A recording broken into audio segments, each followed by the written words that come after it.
बढ़िया सर, बढ़िया। आप बताइए सर। गुड वहाँ क्या आफ्टरनून सर जा सर। रहे सब? आप ट्रेवल कर रहे हैं सर कहीं पे? रीचिंग इन स्पॉट मैं वहां से बस लॉग इन कर लूंगा विद इन 5 मिनट। जब तक ऐसा नहीं हो कि मैं तो चालू हो जाए, इसलिए मैंने लॉग इन कर लिया। हमको लगता है कि आपका दिन में 2-3 ट्रिप लग ही जाता होगा सर। अभी टाइम भी है ना, थोड़ा ये टाइम कैंपस से वो चल रहा कैंपस, वो कैंपस से ये कैंपस। है। जी जी जी। 2 मिनट में सर स्टार्ट कर रहे हैं हम लोग सर।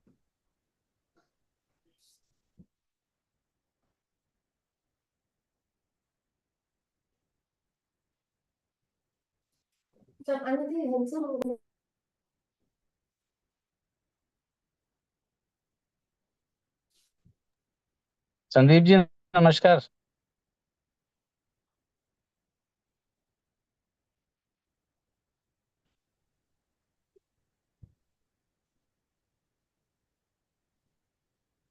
गुड।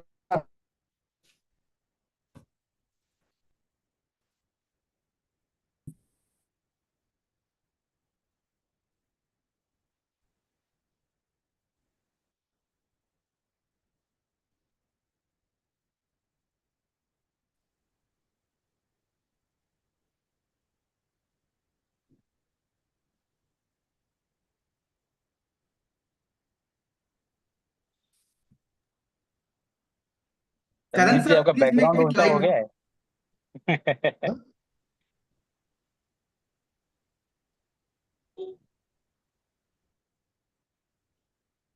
लाइव हो गया sir. Good afternoon Anil ji. Good afternoon, Sandeep ji. Good afternoon, everyone. Hello, Ravish. Good afternoon Yes. Sir. Good afternoon, sir. Hello, hello, hello.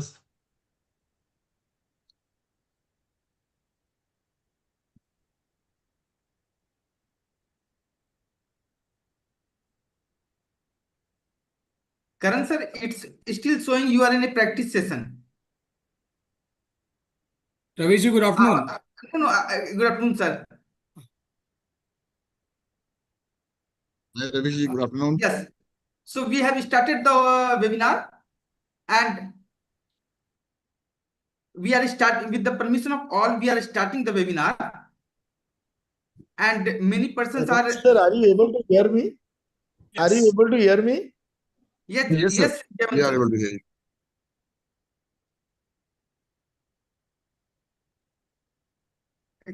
Karan sir from technical team. Yes, Ravi ji. Yes, sir. Please make it live on YouTube also. Sir कर दिया live. Okay, okay. Thank you, ji sir. Ji.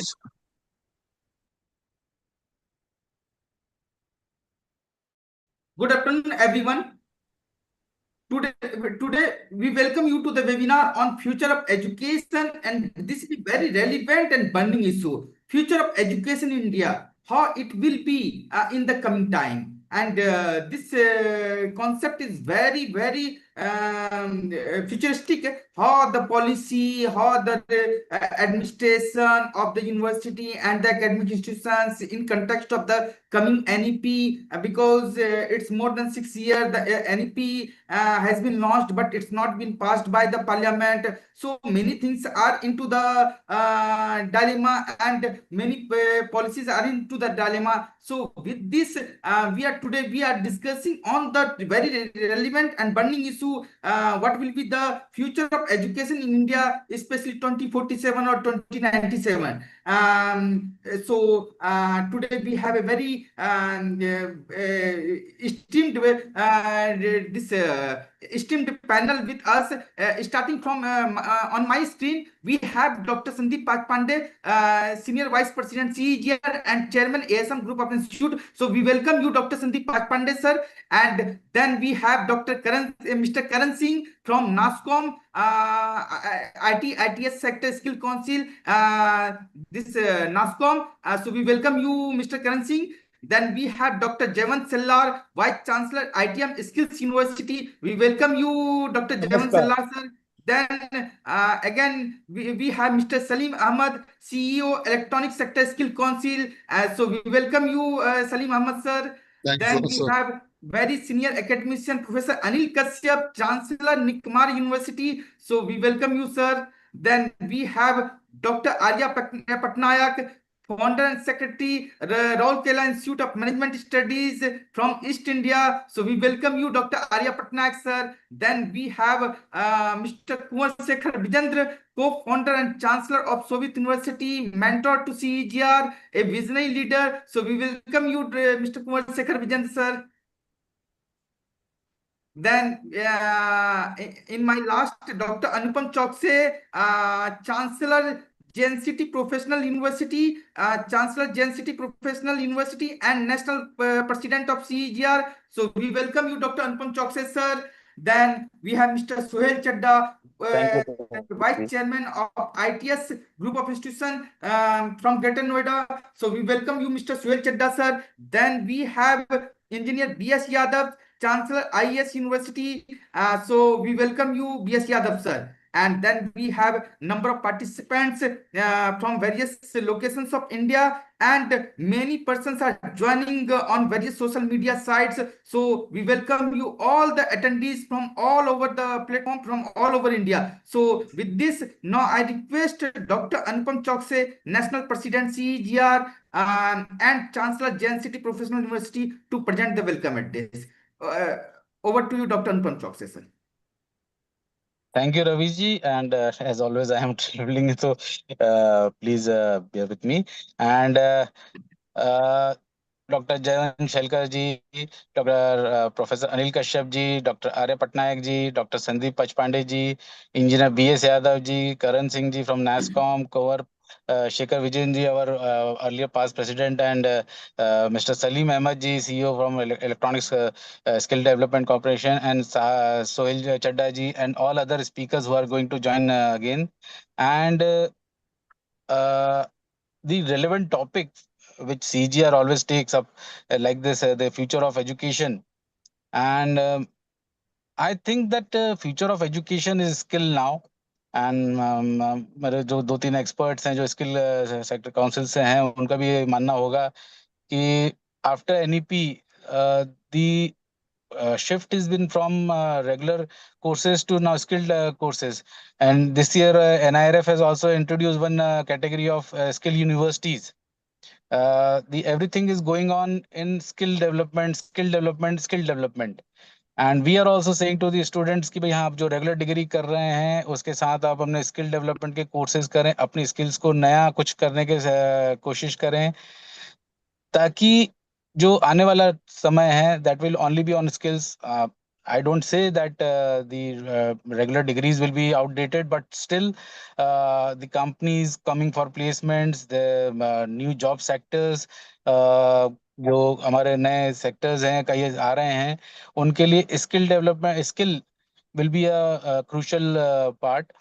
And apart from that, बहुत सारे experts हैं, I think they will be putting lights on कि क्या अभी you have said that what about 2047 and you have quoted 2097, 100 साल बाद तक क्या होने वाला है. So we have to look after that also कि भाई आज से 50 साल बाद में क्या डेवलपमेंट्स होंगे इस पूरे एजुकेशन सेक्टर के लिए, because the institutions which we are running these days, ये इंस्टीट्यूशंस की लाइफ कोई 5 साल 10 साल नहीं होती. दीज इंस्टीट्यूशंस आर, हम कितने पुराने कॉलेजेस की बात करते हैं जो 400 साल 600 साल पुराने हैं. So life of institution is more than life span of a human. So we should develop them as a pall bearer for education enlightenment. One thing which I say for which should be discussed very hardly, कि what will be the position of the traditional institutions जो अब हम run कर रहे हैं, या कई सारे जो पूरे देश में मैं बात करता हूँ, लगभग 4000 यूनिवर्सिटीज हैं. what will be the position of these universities, these institutions in coming 10 years, 20 years? After COVID we thought कि भाई there will be online education only. Covid के टाइम पे ऐसा हुआ कि सब लोग बोलने लगे कि सिर्फ ऑनलाइन एजुकेशन ही चलेगा, ट्रेडिशनल एजुकेशन आउटडेटेड हो जाएगी, ऐसा हो जाएगा. But after Covid with saw that the return of education institutions, the क्योंकि एक जो टच, ह्यूमन टच है, वो खत्म नहीं हो सकता. So we have to see after or at that also, and hope that कि जो हम जैसा CGR करता आया है कि जो भी हम अच्छे वर्कशॉप्स करते हैं और उसकी रिपोर्ट हम पेश जो बॉडीज हैं उनको देते हैं और उनसे जो हमको रिवो मिलता है, जैसे यू अर्लियर सेट के NEP में कई सारा इनपुट हमने जब दिया, वो नए जो NEP 2020 में लागू हुआ था उसमें इम्प्लीमेंट भी हुआ था। AICT की कई पॉलिसीज में CGR के जो इनपुट्स हैं वो लिए जाते हैं। So I hope that this will be included in other reports also, and I hope that our speakers जो हैं बहुत रिलेवेंट टॉपिक है उस पर अच्छी बातें करेंगे। Thank you, thank you.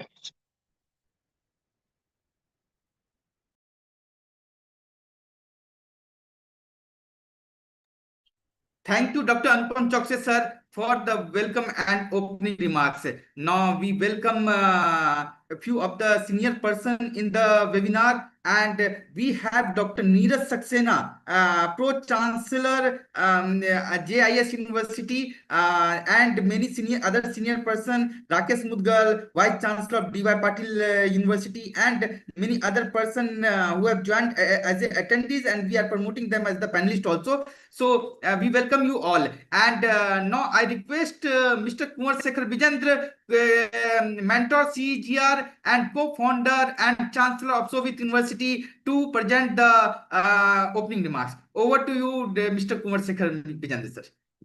Good afternoon, everyone, and thank you very much, Ravish, for having me today. After a long time, we are here together.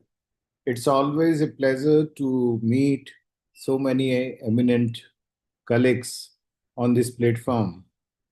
And I'm happy that Professor Kashyap has also joined, and all known faces and some new friends are also there. Neeraj Saxena ji, I could see. Thank you very much, Saxena sir, for being with us, because you are a celebrity otherwise also, especially on social media.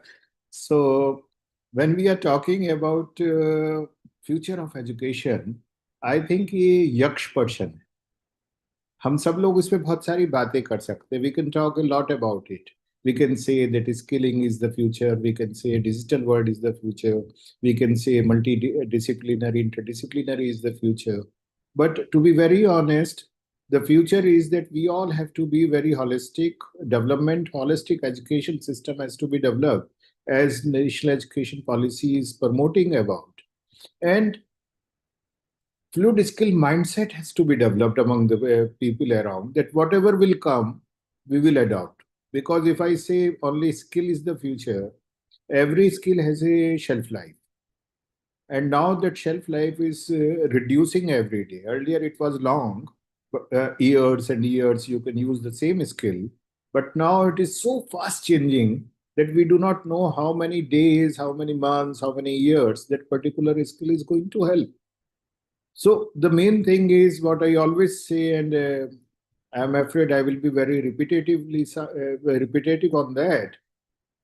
The future of education is that we start making good human beings, Manobhava. And once that will be there, rest everything will start. And I'm really happy that in last 5 years, we all are talking about not only Bauddhik Vikas, but we are talking about Manvik Vikas and Kaushal Vikas all together. So this combination, once it will be there, then education will be there, and future of education in totality, if we look, had been always there, will be there.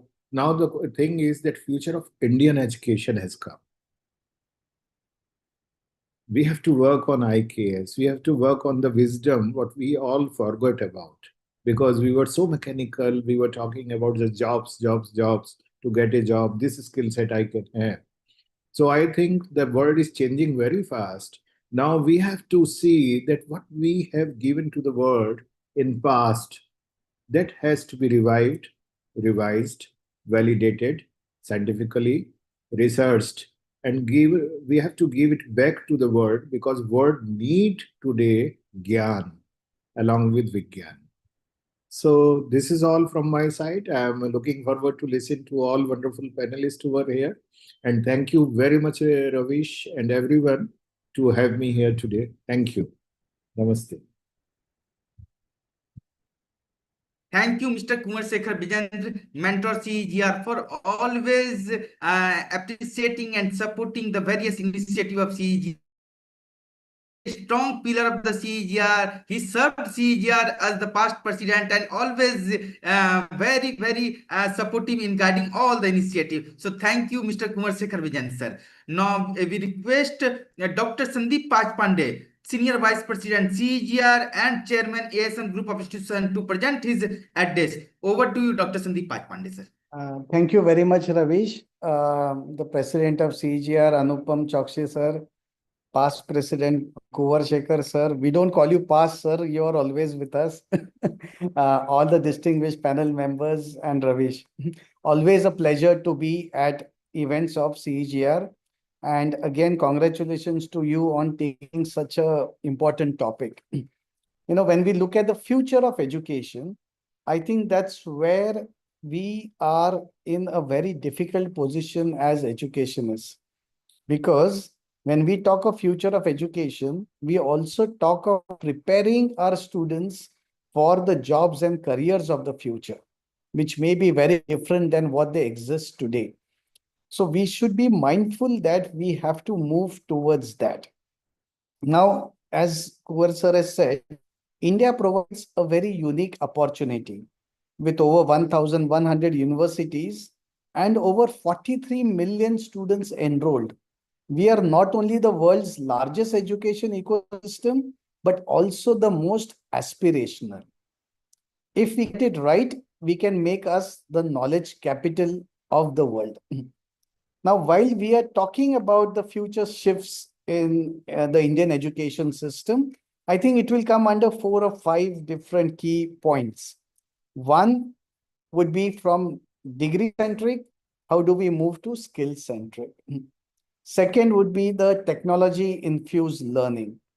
The third important point is going to be global competitiveness and collaboration, because we cannot in today's world just prepare for the local market. We have to think global and act local as such. Most important thing is getting the holistic development and well-being. Now, Kuvarji also spoke on that. And I think the future-ready graduate needs to be measured not only by IQ, but also by EQ and CQ. EQ is that, emotional quotient, creativity quotient, and the digital quotient. So we would need a combination of all of them. Of course, industry academia integration is going to be a key. But when we call for action, I think the most important thing we should focus on is to adopt technology with a human touch. We have a very good traditional kind of base in India, and the focus should also be on wellness, spiritual, mental, and physical well-being, and creating a good human being. I was so inspired by Neeraj Saxena ji, ki jo hai wo prayapt hai. It is such an important example what Neeraj ji has set for all of us. And that is the values we should instill, sir, in our students and into our society. So we cannot just look at education in terms of giving degrees, but how we can create a breed of young innovators, entrepreneurs who contribute to all levels of the society. That is, I think, what is very, very important. And when we are on this topic, the future of India will not be decided by policy documents alone. It will be shaped by courage, innovation, and collective action of leaders like us.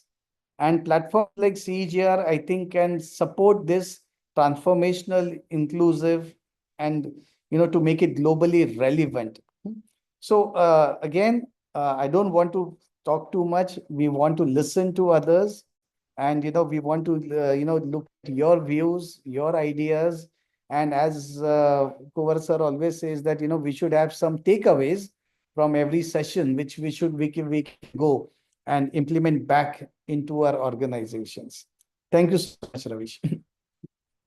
Thank you, Dr. Sandeep Pachpande, sir, Chairman ISM Group of Institute and Senior Vice President CEGR. And when our veteran and visionary person Kumar Sekhar Vijan sir is clapping for you, so we can't say anything for you. It's amazing, really, always a great takeaways we are getting from your speech. So thank you, Dr. Sandeep Pandey sir. And now we have a senior visionary person from Bhopal, Engineer B.S. Yadav, Chancellor IES University. So we welcome you, Engineer B.S. Yadav sir, and over to you, sir. Thanks, Ramesh.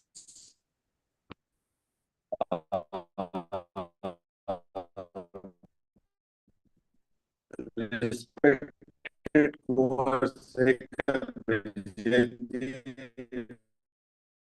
who is known as a not only mentor, balki his blessings are always important. Being a senior person in education, important functionaries and members of CGR. First of all, organizing time to time regular activity. Unfortunately, last 1 year I'm not able to attend much activity on the platform of the CGR, even though we are very much like have a great bond with CGR as an institution. Today's topic is very important.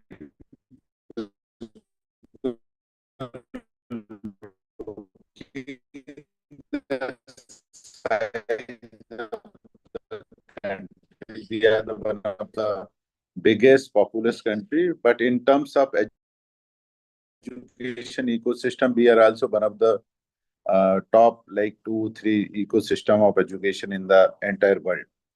And work on quality and quantity both. So quantity now is, I think, it's excess of the majority of the people in terms of school education enrollment. Now time to attract the student towards higher education. Here we need to improve so that more and more student goes to higher education system.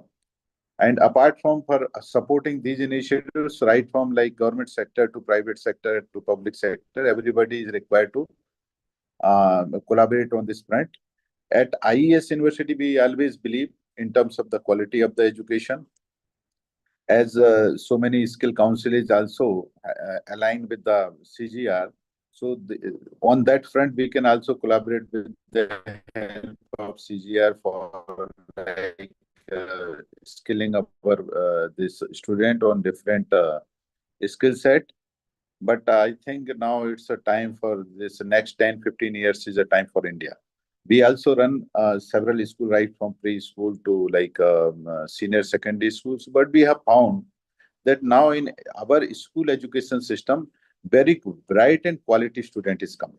So as a country, we are going to have a challenge in terms of providing quality education with all, if suppose those courses like engineering and technology, science and other area where we need high level of investment, where we need to have a cutting edge technology labs, instruments, facility. So we have to work on that front also. But as Sandeep Panchpande ji already told about this IQ, UQ, SQ, DQ.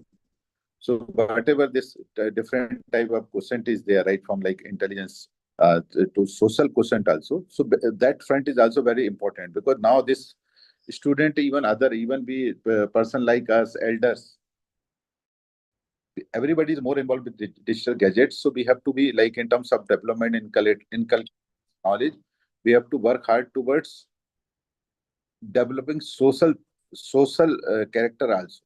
So that's very important. So this is what from my side. I thanks Ravish ji for providing this invitation and platform for me to share my views. Thank you so much. Thank you, Engineer B.S. Yadav, Chancellor IES University, for always supporting various initiatives since a long time. So always a great pleasure in listening to you. Thank you, sir. And now we welcome Professor Raghuveer Singh, Vice Chancellor, KR Mangalam University, in this webinar. So we have another veteran academician with us from Pune, Professor Sally Gankar, Provost MIT ADT University. So thank you, ma'am, for always supporting CEGR. And now I request Professor Anil Kashyap, Chancellor Nikamar University, to present his view. Over to you, sir.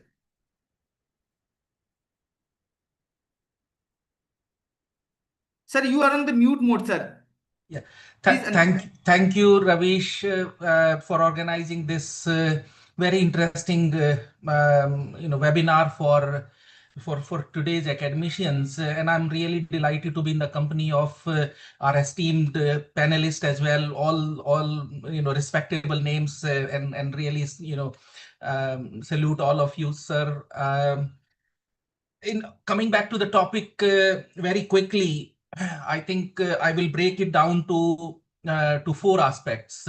One is the context in which we are working, because the context, the landscape is changing so fast in higher education that we need to really be conscious about the context. And every even it doesn't take months or years to get to what we are getting next, with the advent of new tools, technologies, and the requirements and the demands of the industry. So we need to be really conscious about that context. Second is the need. The need of education is also changing, because what is relevant today may not be relevant tomorrow. What is relevant here at home may not be relevant in global context. So when we say that future of education, it has to be seen in that context, the kind of need where we are trying to fill in, and what kind of input we are trying to provide in our students and in our learners. Then the third aspect is that how we are fulfilling that need. um the how is very important, and these days we have now shifted the focus, and Kuvar Shekhar ji has really mentioned about this Indian knowledge system and the kind of skills which are transferable. So where I will add into those things that we have to along with those technical skills, we need to make people and human being for tomorrow, and the foundation has to be very strong. So what we are making these learners with strong foundation, so that in those changing contexts they become relevant, they remain relevant for number of years. Otherwise, what we graduated as civil engineers have learned whatever was there, and then the things have changed so much that almost nothing is relevant at this point in time, except the foundation that engineering degree which has given to us, in order to contextualize, understand, comprehend, and apply those things. So we fix our focus in those directions. And the final is the relevant, how we become relevant and remain relevant for a longer period of time. So lifelong learning, the kind of involvement into more practical and hands-on projects, those will be most important for the future of higher education. Along with that, this technology is playing very significant role, where people are opting for personalized learning. These are the ways how we can do that, and these ways will keep changing as we go along. So that's how I see this this topic today, Ravish, to be looked at. And I think adding the softer side of humanity, and the equity and sustainability and social justice, all these are very important in our learners, so that they become resilient, they remain relevant, and they remain conducive to change and adaptable, and they don't crumble under the pressure of what this changing landscape is offering to us. I think very interesting and relevant discussion of today, and I'll be keenly listening to rest of the speakers as well. So these are my opening remarks on that, Ravish. Thank you. Thank you, Professor Anil Kashyap, sir, Chancellor Nikamari University, and for your remarkable address. And now we welcome Dr. Neeraj Saxena, Pro Chancellor, GIS University, last minute entry to the webinar. So thank you, sir, for always supporting the various initiative of the CEGR. Before that, we welcome Dr. Rajiv Sood, Vice Chancellor, Baba Farid University of Health Sciences from Punjab. So we welcome you, sir, on joining this webinar, and soon we look forward to your views. Over to Dr. Neeraj Okay. Saxena. Namaskar, Ravish ji, and all the champions who are working alongside pushing the agenda of Ravish ji. My greetings to all of you. And I've been following the trends and being a technology enthusiast and having my roots in technology forecasting. I've been sharing my views, and many find them to be disruptive or radical. But views are views, and they should always be there as inputs for the changes that are supposed to take place. So, to me, future of higher education, but in particular, would be no curriculum, no classroom, and no examinations because of AI. So AI will decide what we have to study. It will frame our curriculum, and largely it should be challenges, not the courses, not the chapters, not the units, but it should be the challenges. Then no classroom. That means the classrooms have to be replaced by something which offer experiential learning. So sandboxes and things like makerspace, idea labs, and all those uh, uh, groups, focus groups of scholars would be the interventions which would replace the classrooms. In any case, for adults, the four-walled classrooms are not the place for education. And finally, examinations will have to give way to assessments because examinations only test memory and they are not fitting into assessment of adult learners. Uh, Historical opportunity is there with us to turn towards our gurukuls. We had everything there in our gurukuls to train a mind, train a person to be a useful citizen, useful person for the society. But in this last 200 years of industrial age, we started thinking about ourselves. It was self-oriented, and we are now bashed by AI, which has taken away intelligence and surprises us with what it can do. So most of the times we feel that uh, our answers will be given by AI, but AI is there as a tool, but also as a disruptor. All along, technology has been there. Before 1990, that is the arrival of internet, the technologies were of the nature of, they were expanding, they were amplifying the existing educational models, and they made content more available, more standardized. And it was largely supporting a teacher-centered dispensation and institution controlled also. So the result was that we same education for all, and now we realize that it is not working.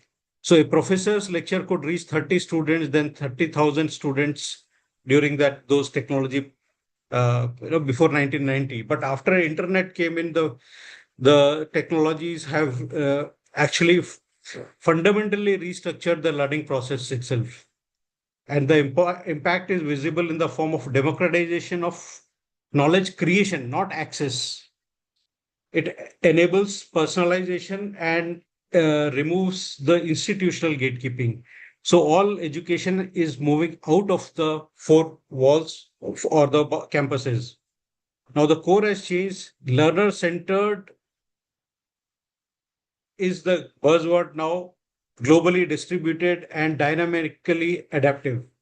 And as a result, we have new form of education which were not there, earlier. So, to give an example, a student doesn't receive a lecture; they can access all human knowledge instantly, get personalized tutoring from AI, collaborate globally in real time, and create original research that contributes to human understanding. So there has been a big change, and the paradigm is completely changing now.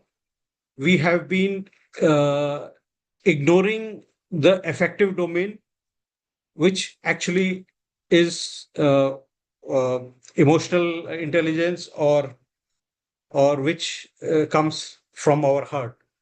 So this has to be brought in, and it's a golden opportunity that we bring in problem solving, design thinking, etc., into our curriculum. We should gradually start removing the books also. Books should be referred. You should be available for reference. Now, in the course of solving a problem, the students will have to refer books, some literature. So let it be left to that. The problem should be there to excite the students, to challenge their brains. The future of learning lies in challenging the brain and coming out with new solutions, and preparing students or employers who are both lifelong learners. So the entire paradigm is going to change, and it is not going to be the traditional knowledge where technology was serving as a tool. The technology today is disrupting the the content, the purpose, and the reason for education. So this is keep changing, and it is not just AI. There is one more technology on the frontier, on the horizons, which is called brain computer interface, and we will have much more disruptions after AI also. So I'll stop here. Thank you very much. Thank you, Dr. Neeraj Saxena, sir, Pro-Chancellor, JIS University, and former advisor, AICT. And we always enlighten with your views, and we always appreciate your views. Now we have Dr. Arya Patnaik, founder and secretary, Raurkela Institute of Management Studies. So we welcome you, sir, and we look forward to your views. Over to you, Dr. Arya Patnaik, sir.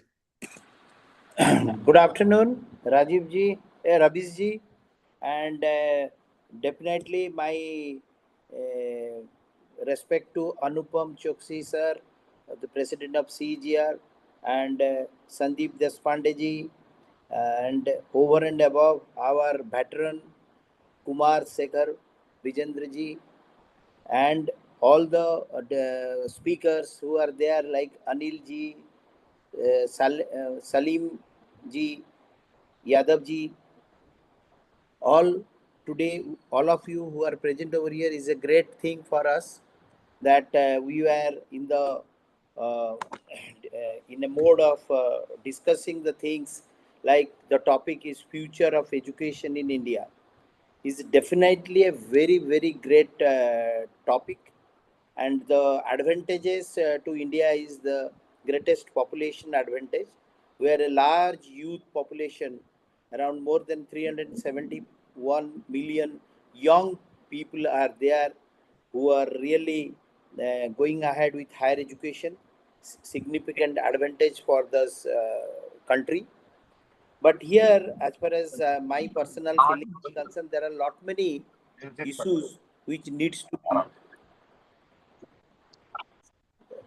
to be discussed, as because CGR is a platform where we discuss many things, and our team is trying to communicate those messages to the government for different kind of decisions.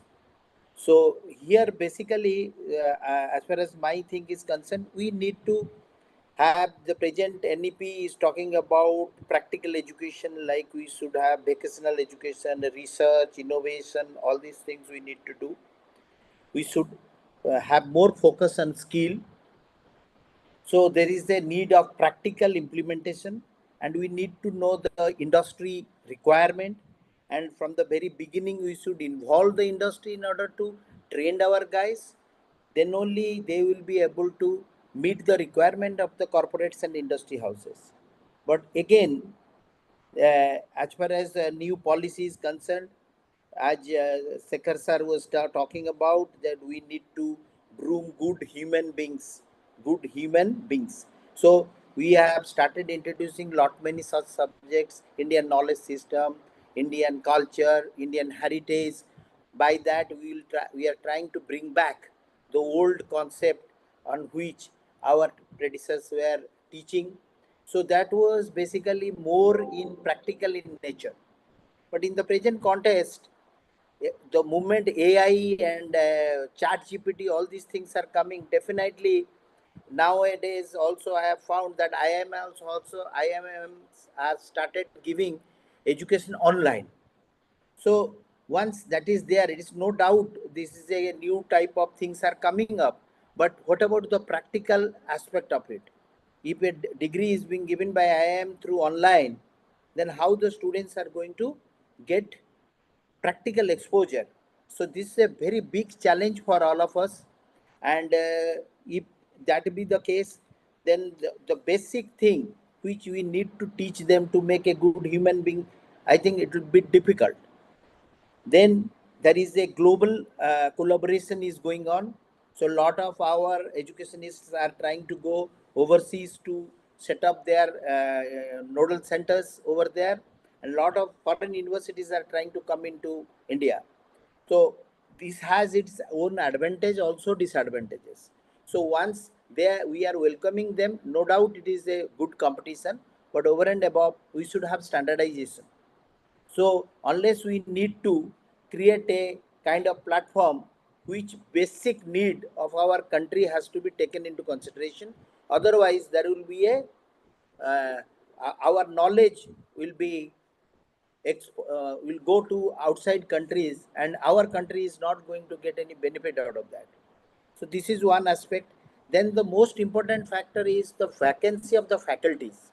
Now what is happening, the new dimension, the new concept which is coming, so there we need to train our faculties.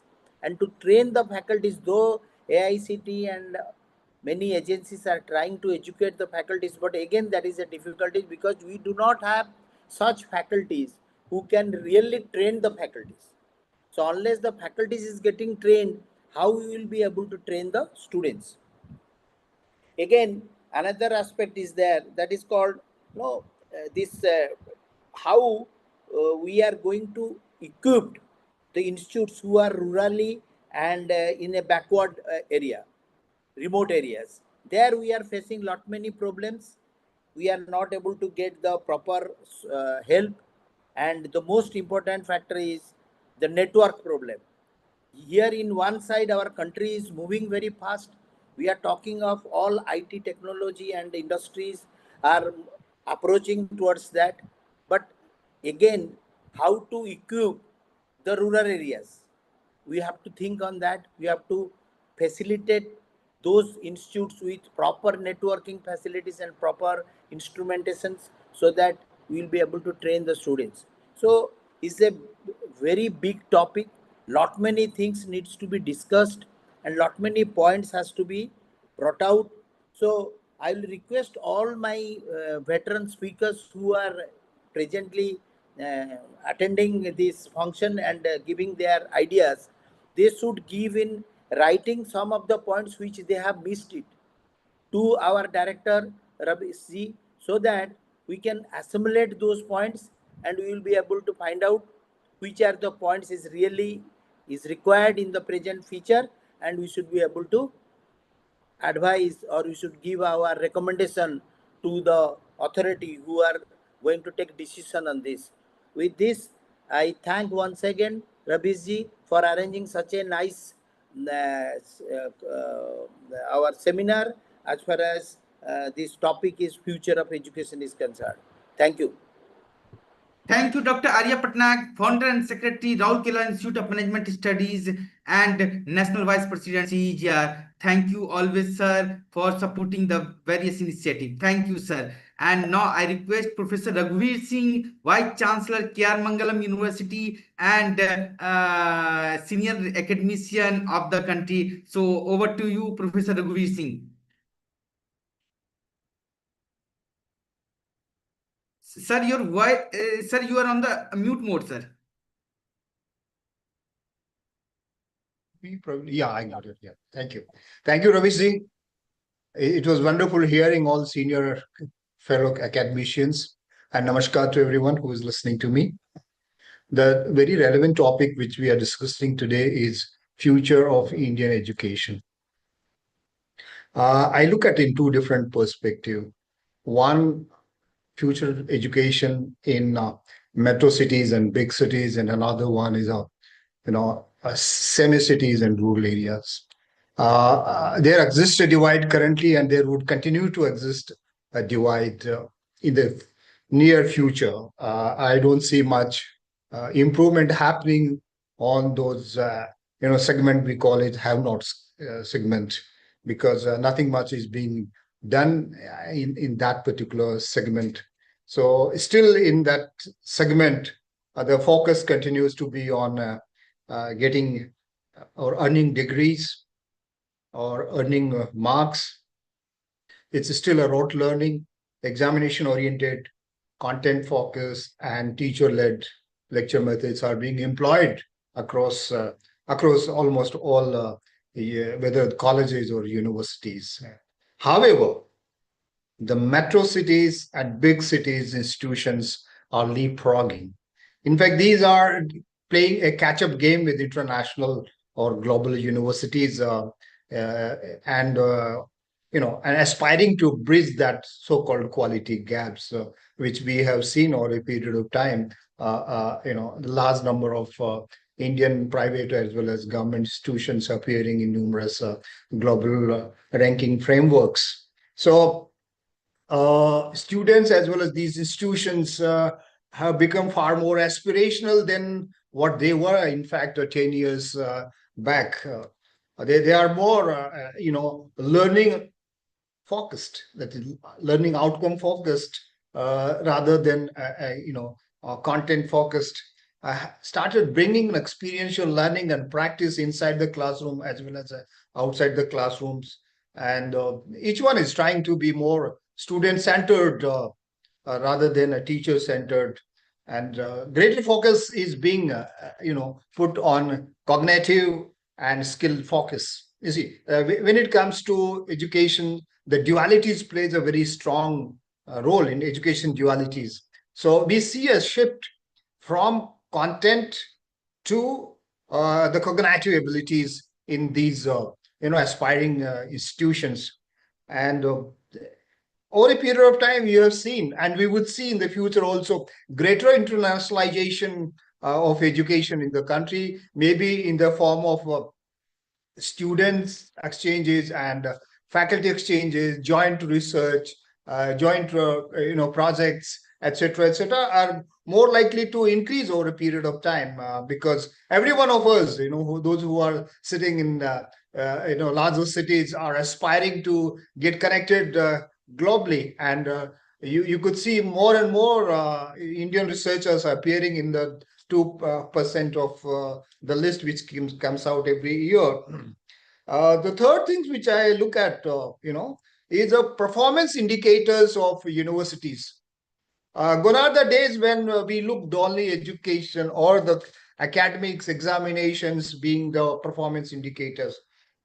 Today, when I look at, I connect myself to those quality standards, which global universities are, in fact, are very proud of having those quality standards. Be it ISO standards, be it various accreditation bodies standards. Each one of us are trying to get to the or ranking standards. Each one is aspiring to be there.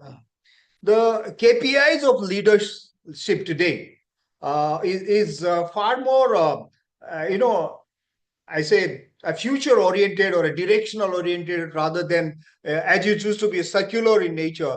So every one of us are now trying to move spirally up, rather than, going around the circles of admissions and delivering lectures, and redesigning curriculum, examinations, and placements. Today, when I look at my own university, we consider that a thing to be done. It's nothing great about doing that. That has to be done. That's the core of any university. But when you want to be different from the other folks, you got to think of research projects, your students' graduate outcomes. The focus has shifted, and I'm sure as we move further, we would be aligning more with what is important today for foreign universities to be coming in forefront, because today many of the Indian universities are aspiring to have their campus globally, and you cannot succeed in global market unless otherwise you appear on those global quality standards or follow those standards. So large number of universities are aspiring to do that. And I see another shift which is happening in Indian education, mostly led by private universities and many of the government institutions.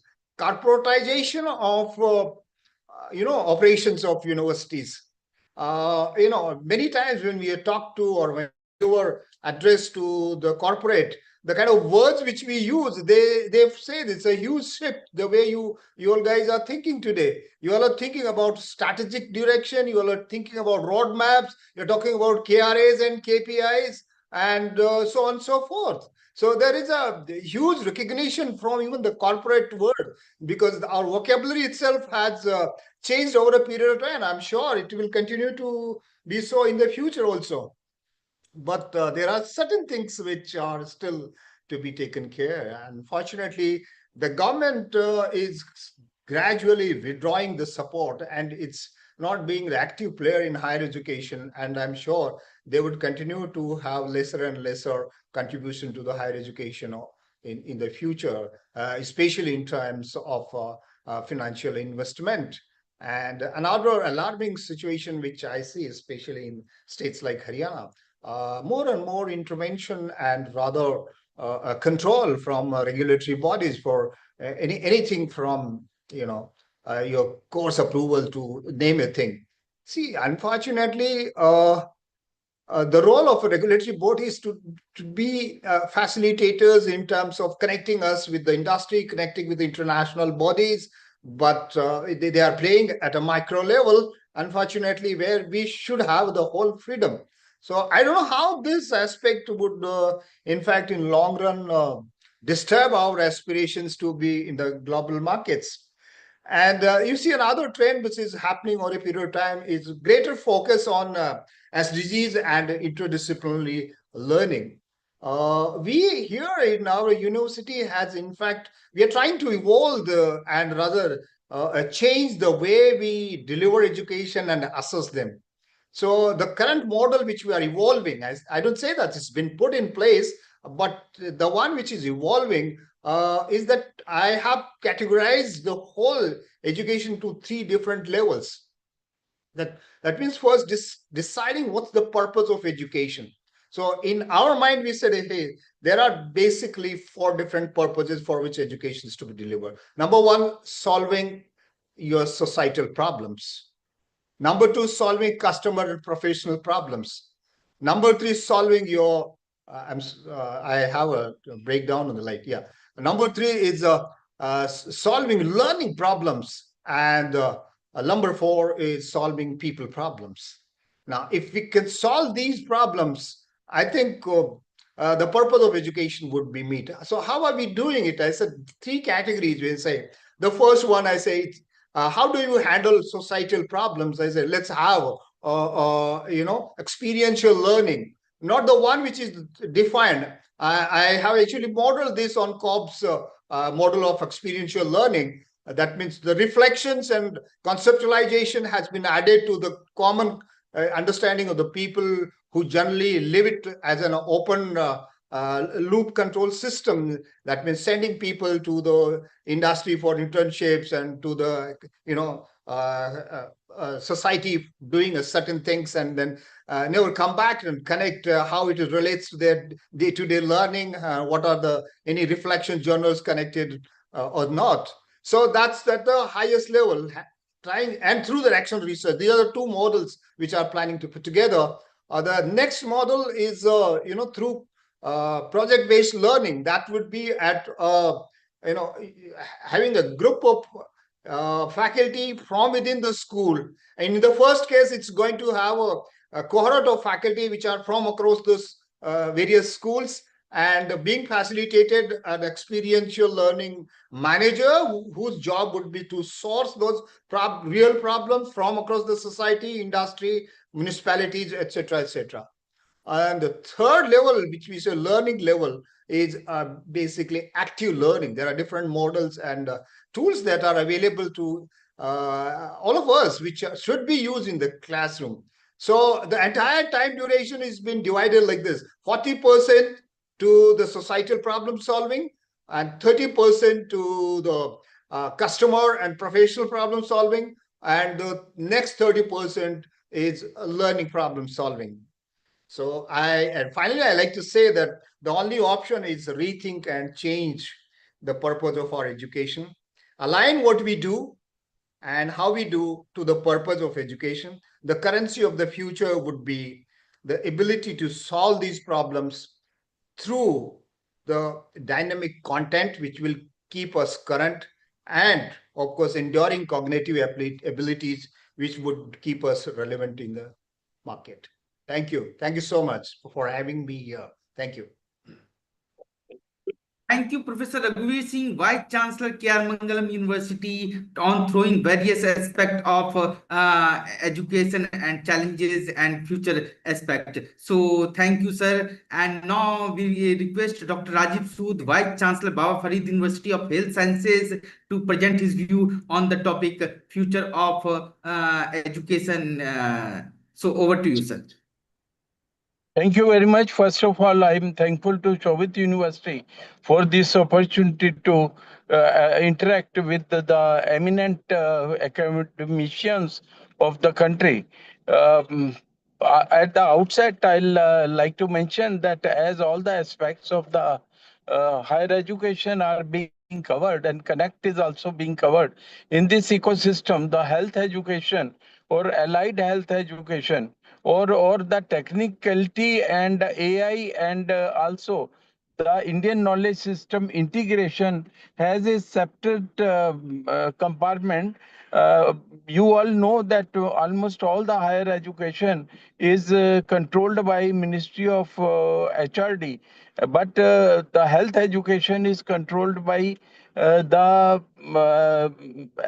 health education department, and it is under the overall budget of health. So there is a disconnect already there, which has to be bridged. So this is what has been there already. We are facing, whether you are a doctor, nurse, dentist, or allied health sciences, or maybe in the future pharmacist and physiotherapist and others. Now there is another compartment is to be connected. That is the school health. And in school health at 10+2 level itself, we have to prepare people who will be entering the higher education sector in the health education. And the third one is that how we are connecting to the other disciplines, maybe law, maybe arts, maybe life sciences. So this is another space where we need the interconnectivity. So having said that, I'll mention that we are not only having these disconnects which are to be overcome in the future of education in the health, but also within health, you know that there are different commissions. Grant Commission for the higher education, but we don't have one commission. We don't have Medical Grant Commission. We have National Medical Commission, Indian Nursing Council, Dental Council, Allied Health Council, and they are not interconnected. In fact, it is strict watertight compartmentalization is there. So I am just, this time is, this will take the entire day to debate on all these things and what should be the future of the higher education. But at the time of 10+2, when we are entering from the school education to the higher education in Punjab, where I belong, we have now our very active, our chancellor is there, and he has made and grouped various universities different aspects of this education and how to do this connectivity. And you all know that the education, research, and collaborations, these are the three components we seen when we are addressing the higher education. And this is along with the competencies to be defined everywhere, outcomes which we are expecting are to be defined. So our education has to be competency based and outcome based education. And then collaboration, some of the eminent speakers have already touched upon the academia industry collaborations, internship, externships two ways, and this is to be nurtured in the requirement of maybe startups, innovations, patenting. So we in the higher education we have to develop the ecosystem in the infrastructure and also the culture. We will be stressing on these aspects. And as far as the imparting education, you need to have the curriculum. And this curriculum, earlier, we used to have curriculum which was lasting for years. Now, the curriculum is not, the average life is only 5 months. So we have to have the dynamic curriculum and creditization. And this creditization, wherever there are deficiencies or the industry need is there, or maybe the need of dual degrees or other interactions are there, joint degrees, or maybe the international requirements, we are now adding the certificate courses, diploma courses, or different credit bank we are developing. In Punjab, we are moving very fast among our 40 odd universities. We have grouped ourselves, we are visiting each other, and we are finding that which are the standard practices and where they are excelling. And we are even very costly equipments are there for R&D. We are pulling now, we are in the stage of pulling the equipment, that every university need not to buy the equipment individually, and then after the projects they go waste. So many things are needed in the technical integration. So technology is very important, AI is very important.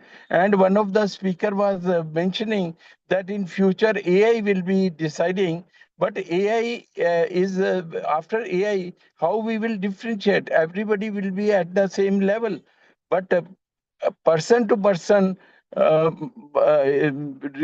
interaction for assessment will be very important for the future assessment. So it is not that you have the e-curriculum, imparting education, e-classrooms, your classroom in your hand, and also when you interact, and then e-assessments are there, but personalized interactions for assessments will be the key to differentiate between different aspirants.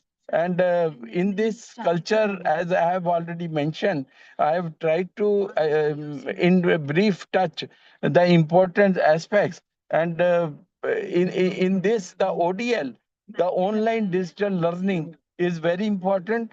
And online, after online digital learning, we have the practical aspects which are also I mean to be integrated in medicine. There is the in the health field, telemedicine, tele pharmacy even becomes important. The methodology, the research methodology, these are the things which are to be integrated. So I will only say that we have to connect the school education to the higher education.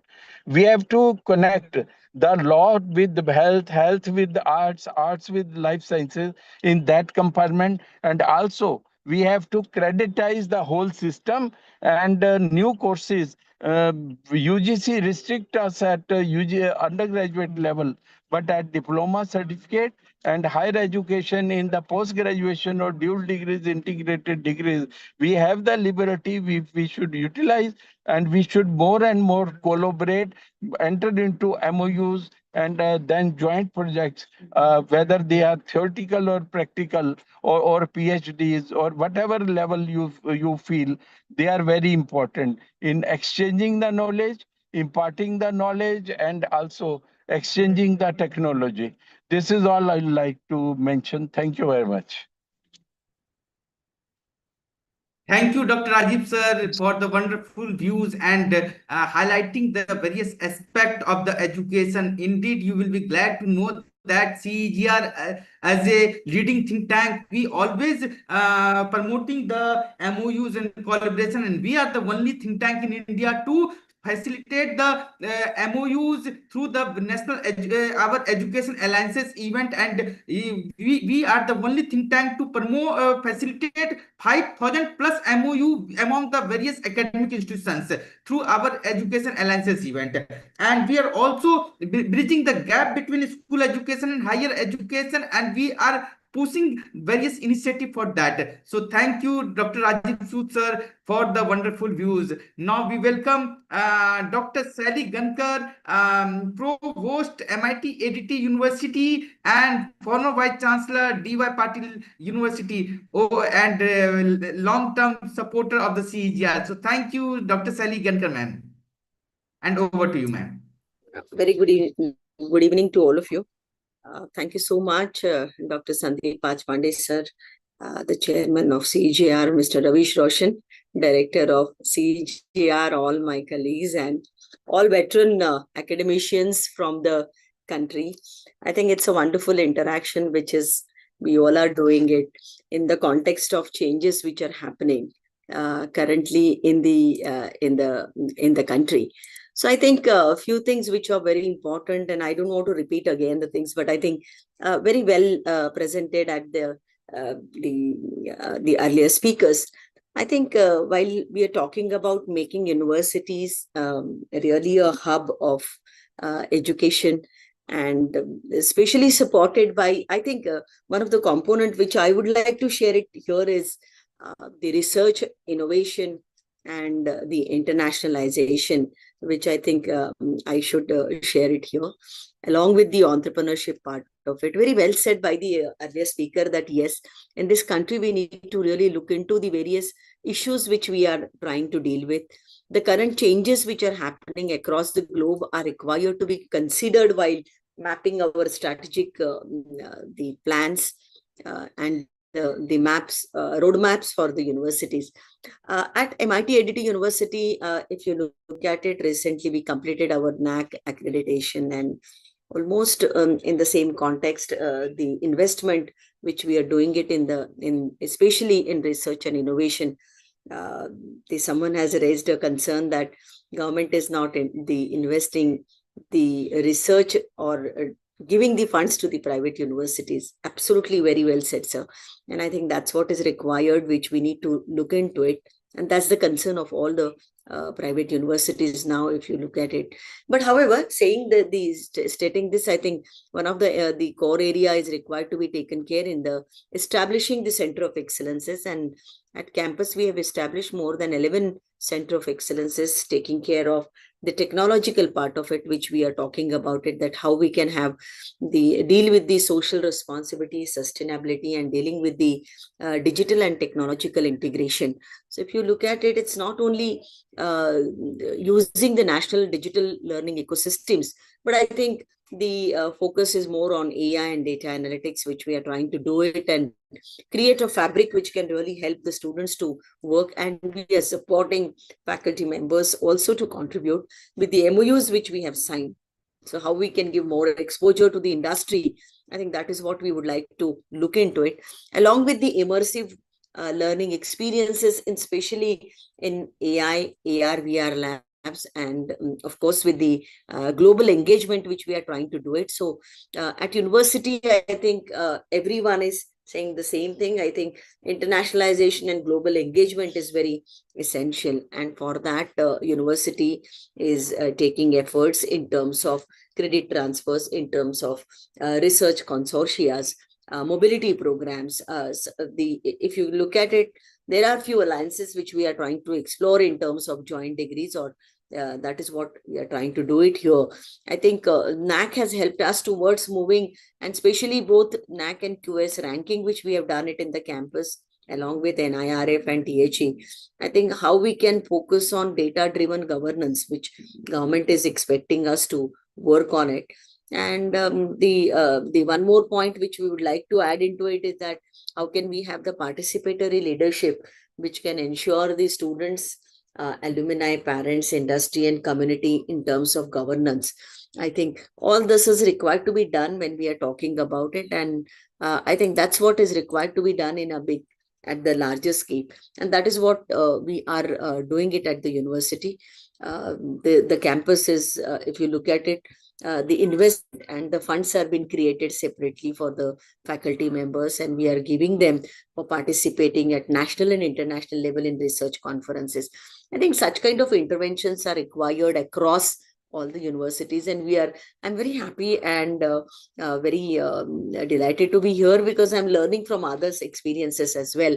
What Dr. Neeraj Sinha, the Saxena sir has said, and the earlier speaker, Shekhar sir has said. I think those things are really important while mapping the activities at right from classroom level to the university's governance level, and that is required, and we all are doing into it. So I think future of education in the context of global changes which are happening, especially when we look at the everyday new tax tariff is coming, and how we are going to deal with that. How can we really compete with the nearby countries where they are focusing more on productivity and entrepreneurship? I think these are certain areas which we need to look into it, while having more and more startups which Indian government is expecting us to do it. So startups, entrepreneurship, I think those areas are really required to be looked into it, because every university here, those who are here, all the vice chancellors, and everyone, we know it very well that private institutions have invested huge amount of money in developing the infrastructure. So I think now the outcome is more expected here, and that has required to be done. And I'm sure that the MOUs which we are signing, maybe now the time has come, can we sign an MOU with each other and have faculty exchanges? Because one of the concern is faculty development, their contribution, and especially in the research innovation and creating funds, I think through the Center of Excellences, dealing the sustainability or the ecosystem which has been shared earlier speaker, that how can we solve the community problems. But I think the nation fabric, if we can connect with all these speakers over here and experienced veterans, I think that could be added kind of we can say that value or a takeaway from this particular the interaction. Of course, we know it very well, the education plays an important role in creating not only employability, but now I think entrepreneurship is more required to this country. Today I've seen we conducted hackathon internally, and almost 792 teams participated. So you can understand. And the very interesting part into it is that the first year student of BTech, they won the prize of 30,000, which we gave it to them as a university. So the first year student or Gen Z, which is coming in campus, I think they have very the technology skills which they have, and I think those are required to be tapped and unleash those potential effectively. So I think this is what I wanted to share it with this couple of minutes which have been given to me. Thank you so very much. Thank you, Dr. Sally Gankar, ma'am, Provost, MIT, ADT University. And to highlight, CEGR is the only platform which facilitated 5,000 plus MOU among the various academic institutions through our 4 Education Alliances Summit. And this was the amazing. And after that alliances, many of the faculty members from one academic institution have visited the other, and in the same way student exchange program and this research and publication, you will be surprised to know that for the first time three colleges faculty members from three colleges have joined the hands and published a paper. So this was the result of the collaborations among the various academic institutions of India. And now I request Mr. Salim Ahmad, CEO Electronic Sector Skill Council of India, to present his view on the various ways of integrating skilling in the education, and what's the various your thought process, and look forward to your views. Mr. Salim Ahmed, sir. Yeah, thank you so much, Raviji. Very good afternoon to you all. And I'm really grateful to CAGR and for all the eminent academicians on the panel, and for sharing the knowledge and thoughts on this very, very relevant topic of the future of education. I'm sure the very, very eminent people from the academic background, they are here, and the education is their forte. I would speak just from the perspective of my council, the Electronic Sector Skill Council of India, being the apex body which has a mandate to develop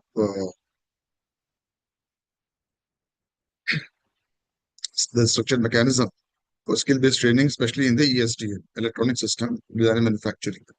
Now, as we go in the future, because earlier the conventional academia and the vocational, they were segregated, but now with the National Education Policy of 2020 and the NEP 2022, the alignment, the India's education is going complete transformation, and there's going to be a paradigm shift wherein the alignment of the vocational training to conventional education, whether it's technical, higher education, or school education, has been completely structured. So as we move forward through a mix of policy reforms, technology adoption, industry demand, and societal change, there's going to be a complete, change in the thought, how we view education, how we impart the education to the students. One very, very important integration is the adoption of technology, both in terms of what's going to be taught and also in terms of how we impart education. And with most of the speakers here, they have also emphasized that especially the platforms, the EdTech and the AI-driven systems are going to be integrated. And that's also a good, very, very important aspect as the future of education is going to be very, very technology driven. So both not only in terms of imparting skills, but also in terms of the methodology adopted. What we call the technology-driven learning. The focus will also be on skills and employability. From that perspective, as the Electronic Council, the skill earlier was basically a midterm level 3, level 4, but now with the new education policy aligning the National Skill Qualification Framework, so there has been an equivalence which has been established.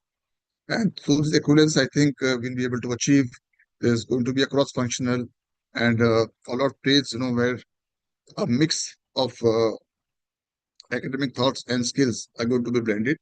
So the industry academia collaboration now is of much, much more relevance, because as a sector skill council promoted by associations which are a bridge to the industry. So we being an industry-driven body, we bring on table the value and the industry relationship. And so aligning the industry academia collaboration, SSC being the bridge, that brings the focus on us.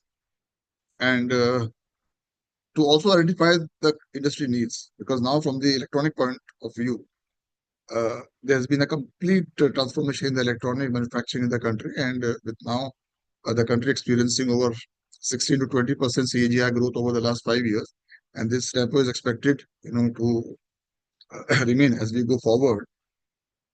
So the concepts of robotics, Industry 4.0, AI, and the emerging sectors of the EV and semiconductor and the push to green technology is going to drive the future. and a huge requirement of the workforce, not only for the industry, but also for entrepreneurship and for self-employment. So as Sector Skill Council, we are very, very positive on the future, and the future of education. I think we cannot see it without integrating the skills and the vocational into the education, and that also gives us a great hope. Apart from that, things like critical thinking, problem solving, and financial literacy is also going to be very, very important, because earlier one has to dig out the information and then bring in knowledge. But now the information through technology and through chatbots is available, is at a click of a button. But then we have to uh, teach the student how to make sense of that information. How do you use it to solve the problems at hand and achieve the ultimate objective? So I think the future education is going to be very, very transformative, and it's very interesting. Apart from that, the inclusivity will also increase, because with the technology having access, and also the cost of technology going down to very low, and with 5G and the BharatNet, providing high-speed broadband to the remotest of the areas. So, and also the delivery mechanism through the LMS, through online education. So I think even a student sitting in the remotest part of the country will have access to education, and he will have access to that kind of education which is available in the cities, with the experiential things, the labs with, again, technology interventions, moving on to AR, VR, moving on to virtual labs. So I think with a lot of digital resources available, to the whole sector, there will be a great push for the better. And I personally feel that the future of education is aligned more to cross-functional and cross-disciplinary expertise.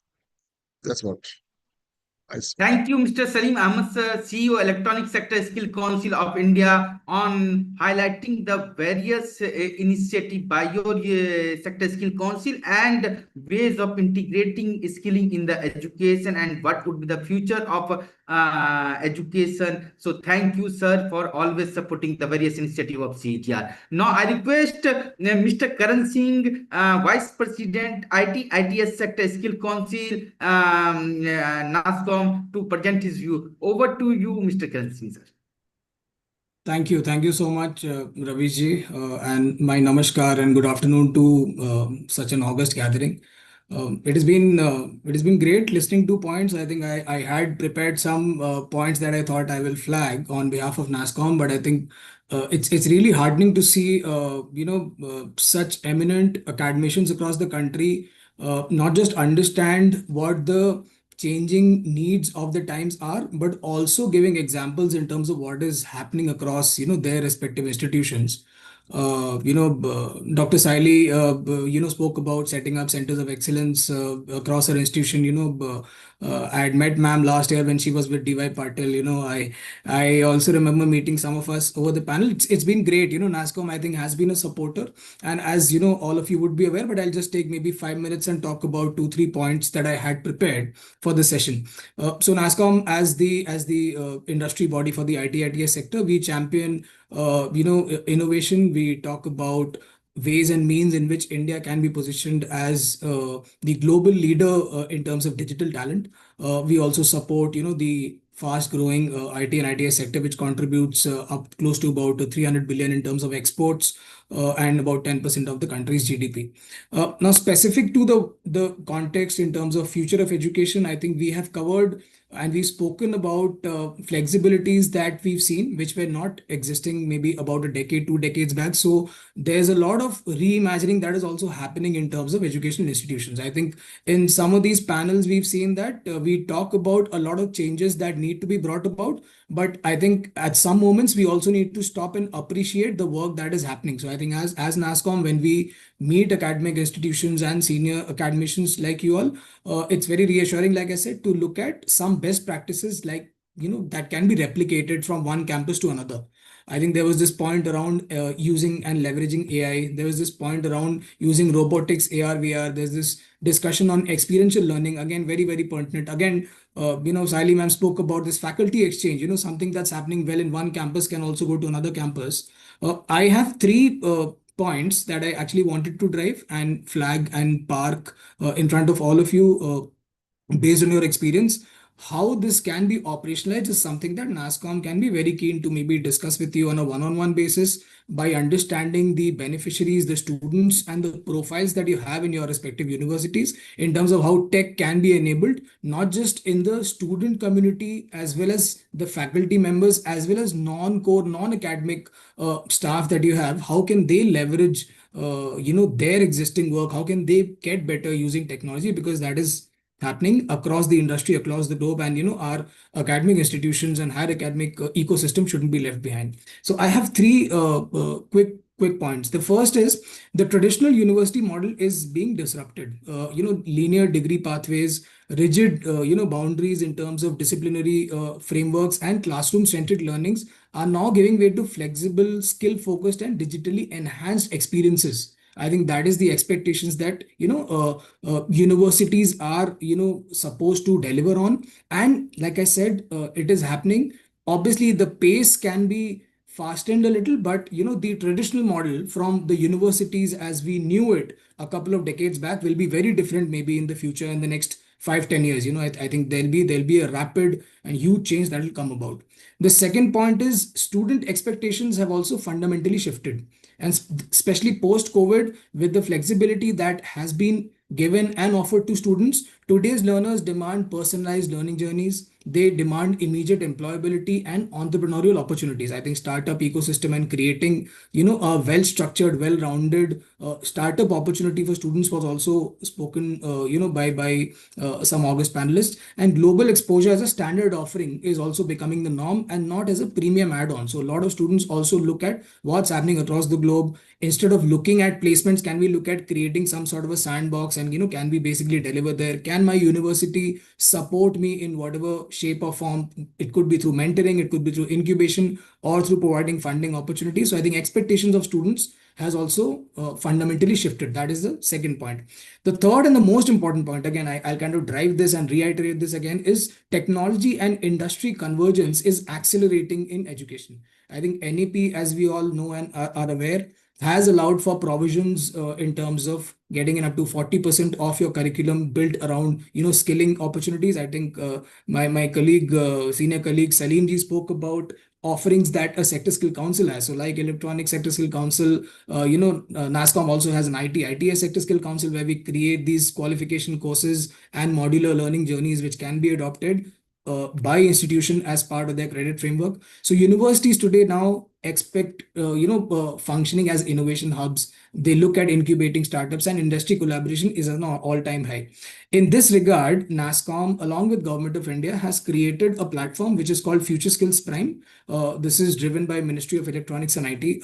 Again, I'll maybe drop information and details in the chat box. You can pass that on to your colleagues and representatives from your offices. I can get in touch with them, or maybe have my teams in your respective region speak to them. So Future Skills Prime basically is India's technology skilling hub. This is a platform where we have brought in the strength of the ITS sector, not just in India, but also globally. So we have, some of the largest and the biggest names like Google, Salesforce, Adobe, Cisco, all of these who are NASCOM members, and they have hosted their learning opportunities on the platform.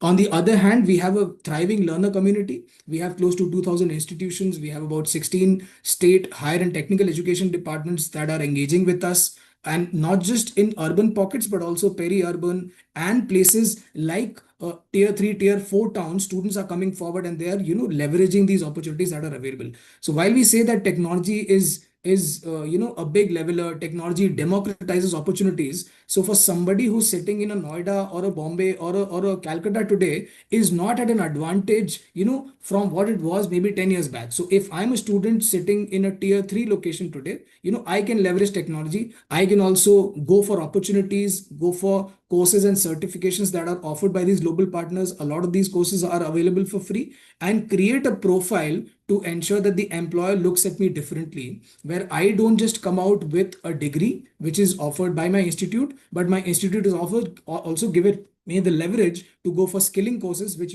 create a robust profile. So we have boot camps, we have experiential learning projects there, we deliver internships in different models. We have a variety of upskilling opportunities that can be tailored to your need. Like I said, I'll kind of drop this. This is something that I wanted to leave you with. overall, I think the ecosystem is changing at a very rapid pace. Dr. Saxena spoke about AI coming in, and he also really interestingly spoke about the Gurukul model. I think that's something that will need to be re-emphasized right from the top, and I think we've seen with your guidance, with your contextual understanding of how the education system, the whole ecosystem needs to evolve. I'm sure we are on the right path, and I'm sure organizations and entities like NASCOM will be there in this journey to support you in whichever way you can. I'll drop my details over the chat box. Thank you so very much, Ravish ji. Thank you so much to CGR for inviting me. Uh, uh, have a good weekend, everyone. Thank you. Thank you, Mr. Karan Singh, Vice President NASCOM, ITS Sector Skill Council from NASCOM. So this is the first time when we are listening to you, Karan Singh, and thank you for coming to the CEGR webinar. Now we welcome Dr. Jevan Sellar, Vice Chancellor, ITM Skills University, to present his view. Over to you, Dr. Jevan Sellar, sir.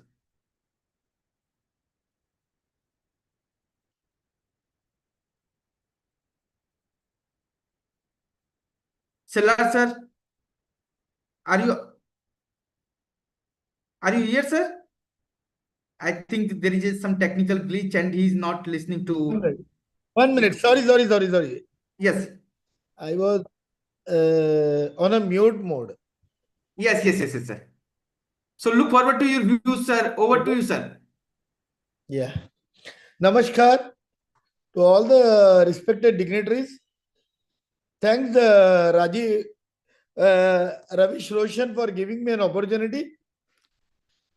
I was just thinking about the future of education in India. All of them have spoken a lot, but can anyone predict what and which type of education will be required in the 5 years down the line? Question mark. I doubt whether it will happen.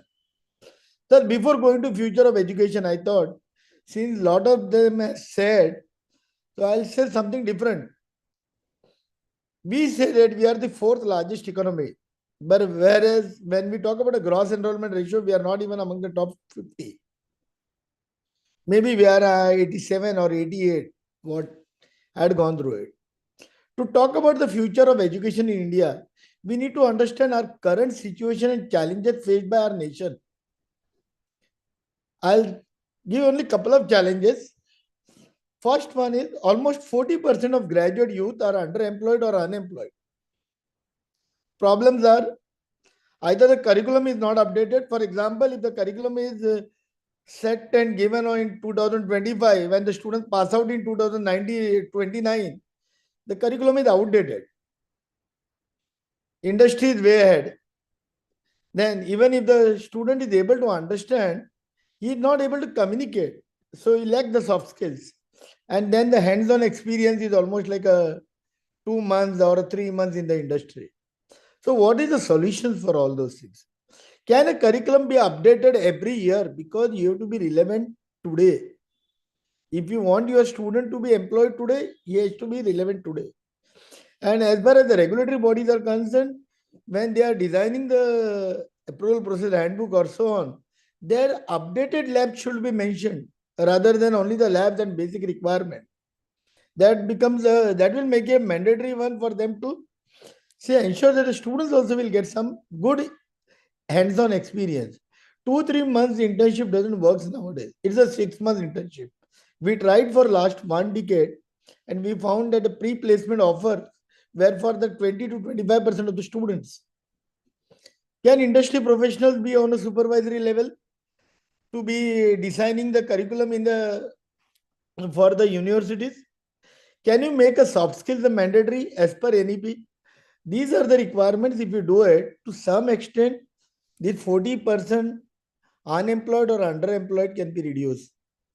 The other problem, the second one, which I found, it was the gross enrollment ratio. Everyone talks about 28.4%, it has to go to 50%. Then why youth is not opting for higher education? The universities, all the VC chancellors, those who are here, the provost or the dignitaries, it's a request, it's a humble request to all of you. Find out what do they need, which type of program they need. Can we offer them? Can we increase the gross enrollment ratio? Can we take an initiative on the line like a NEP where they are saying this soft skills and on the job training is required? So what are the things? These are 71% of the youth is not opting for higher education. It's a massive market for the universities. So can we find such type of solution for them? Now, even the NEP has said multiple entry and multiple exit. This will help a student to come down. If he can't afford it, he can come for a year, he can do some certification course, can go to the back to the industry, come back for the second year, do diploma, do something. These are the basic solutions which I thought that if we can help India as a nation to increase the gross enrollment ratio, and these are not the things which a BC can't do it or the chancellor can't initiate it. These are the very basic requirements you can take an initiative on that. Now, as I said, employable programs to reduce the unemployability or offer programs wherein you can increase the gross enrollment. And most interesting for all the universities, don't worry about this AI and all those things. Technology and innovation are not a novelty forever. Let me tell you, as the industry is moving, all the ages group, now you are serving to the graduate till the age of 25. Let me tell you, up to the age of 40, the people will start coming to the universities to upskill themselves. So see that as long as technology, innovation, and development continues, education sector will keep growing, and it will help the universities to grow. This was regarding our universities. But let me tell you, there is something which is happening in Maharashtra. There are foreign universities which are coming in Maharashtra. Government of Maharashtra has given permission to set up 5 universities. Almost it is 5 kilometers from my campus. And they have a very basic eligibility criteria as per the UGC 2023 regulations.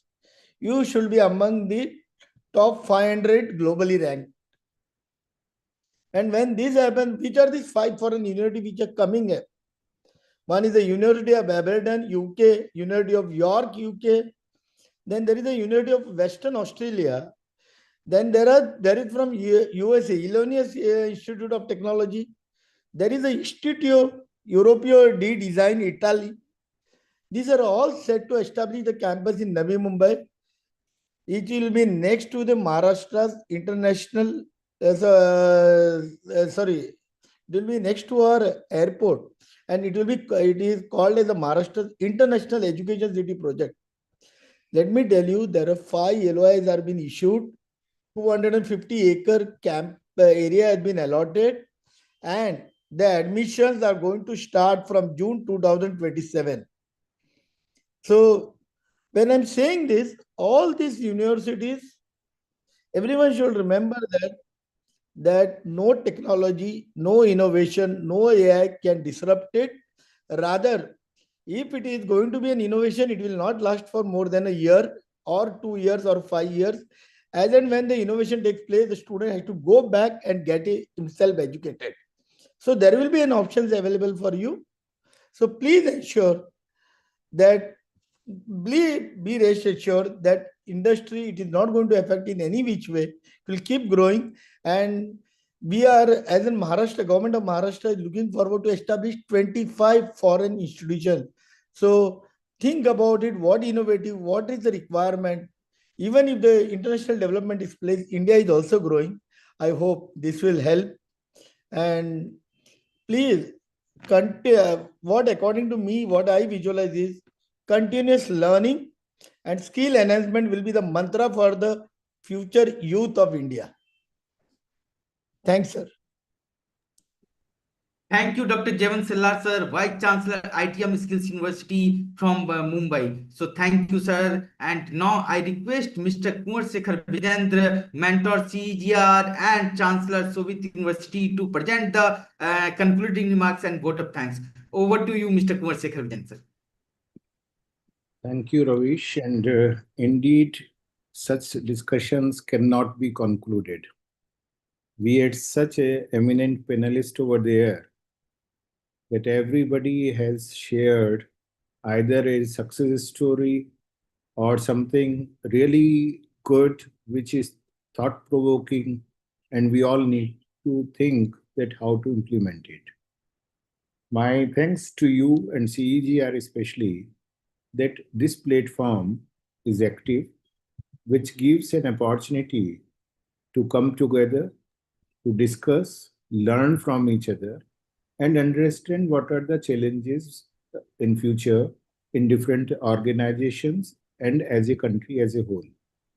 Dr. Jayavant was mentioning some very important points, and especially he focused on the chancellors. So, as the chancellor of Shobhit University, definitely a lot of things can be done. But now we have to see that what actually is required. I always say that all 1,200 universities in the country, they were established with a specific purpose and vision. Something may be very common, but all the promoters, we all had a specific vision. Sometimes we had a vision for local development. Sometimes we wanted to develop something specifically. We wanted to work or do research in certain areas. But it is really good that such interactions are happening. And Ravish, I must compliment you that it was not only a group of academicians over here. Here, a representation from NESCOM was there, from skill councils were there. And thank you, Dr. Saxena, for sharing the link of your blogs also. I think those who have not seen the chat, they can see. I have gone through him. I know Dr. Neera Saxena for a while. And I know he has some ideas which may look today that they are unrealistic when he will say that there will be no classroom, no examination, no syllabus, nothing. But actually, it is going to happen. In last 36 Yes. years of my journey in education, I have seen a lot of things happening which we never thought that it will happen. It will ever happen. So thank you, Ravish, for providing this platform to everyone. My request to everyone, and especially Dr. Gankar, I am sure that I am pronouncing your surname properly. Yes. Sir. Yes, sir. Yes, sir. Okay. Thank you. Yeah. So as you have mentioned that we should sign some MOUs together. Yes, we must. CGR has taken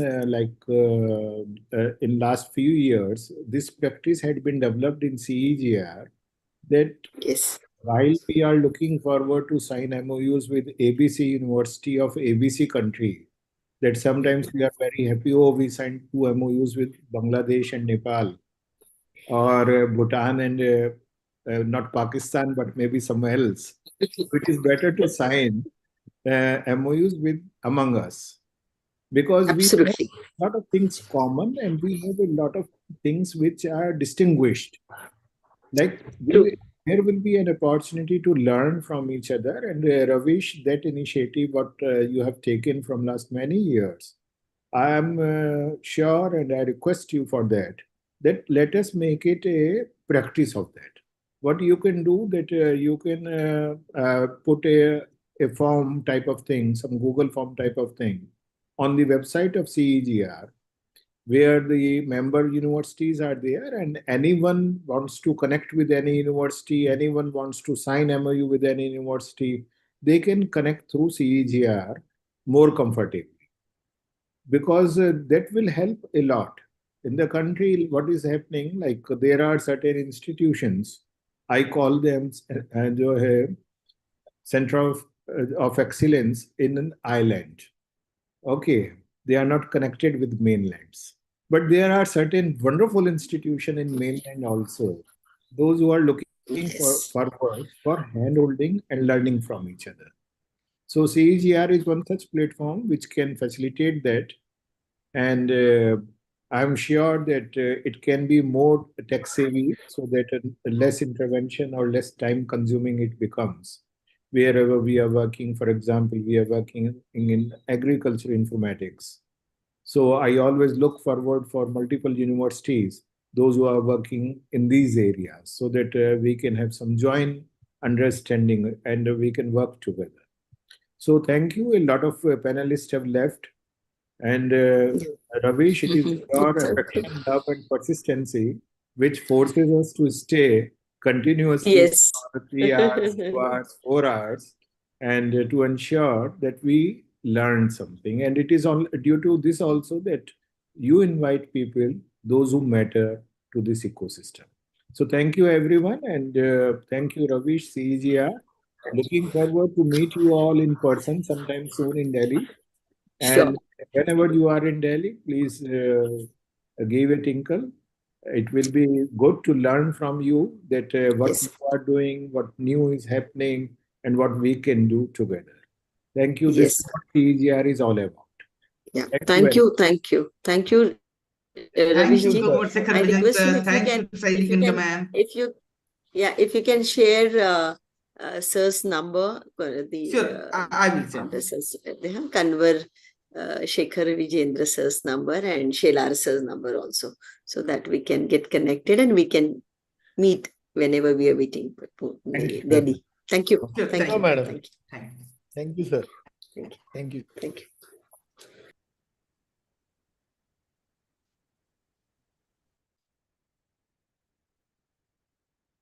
Karan sir close कर दीजिए webinar को।